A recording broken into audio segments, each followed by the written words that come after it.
हम अक्सर अपनी जिंदगी से परेशान होकर कह देते हैं, नर्क हो गई है जिंदगी। फिर भी हम बहुत खुशनसीब हैं, कम से कम उन लोगों से तो ज्यादा खुशनसीब हैं जो नर्क में ही अपनी जिंदगी गुजारने पर मजबूर हैं। वेश्या की जिंदगी से बदतर किसी की भी जिंदगी हो सकती है क्या? एक वेश्या को अंधेरे में ही पूरा जीवन बिताना पड़ता है। कुछ वेश्याओं को तो खुली हवा में सांस लेने की भी इजाजत नहीं, बाहर की दुनिया देखने की चाहे कितनी भी इच्छा क्यों न हो, पर अंधेरे के अलावा उनकी किस्मत में और कुछ नहीं होता।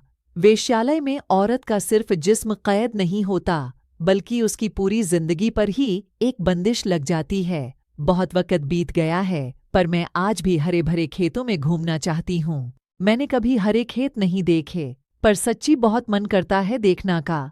मैं बीमार हूँ, बंद दरवाजों के पीछे सांस लेने में मुझे तकलीफ होती है। मैं हंसते हंसते रोने लगती हूँ, इस पर मेरा जोर नहीं है। मेरी अम्मा को इससे दिक्कत हो रही है। अम्मा यानी कि हमारी मैडम।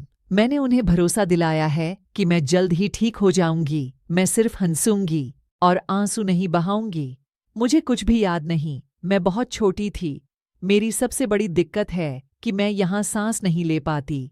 मेरे पास घर की कोई यादें नहीं है और न ही आंखें बंद करने पर मुझे किसी का चेहरा दिखाई देता है। बहुत अकेला महसूस करती हूँ। दूसरी लड़कियां भी यही कहती हैं कि उनका कोई अपना नहीं है, पर मैं खुद से कहती हूँ मेरा कोई तो अपना होगा, शायद माँ या पिता या कोई रिश्तेदार, पर मुझे कोई भी याद नहीं आता। चाहे कितनी भी कोशिश कर लूं, पर कोई भी चेहरा ध्यान में नहीं है। जब भी मैं रोने लगती हूँ तो मेरी दोस्त प्रियंका मेरे आंसू पोंछती है ताकि मेरा मेकअप खराब न हो। वो हमेशा कहती है कि मेकअप की कीमत आंसुओं से ज्यादा है। उसने मुझसे वादा किया है, एक दिन वो मुझे हरे खेतों में ले जाएगी जहां मैं खुली हवा में सांस ले सकूंगी। मुझे उम्मीद है कि उस दिन आंखें बंद करने पर मुझे किसी अपने का चेहरा दिख जाए। सिर्फ एक बार मैं जिंदगी में किसी के साथ होने के एहसास को महसूस करना चाहती हूँ। हम बस उम्मीद कर सकते हैं कि अफसाना की जिंदगी की ये इच्छा कभी पूरी हो।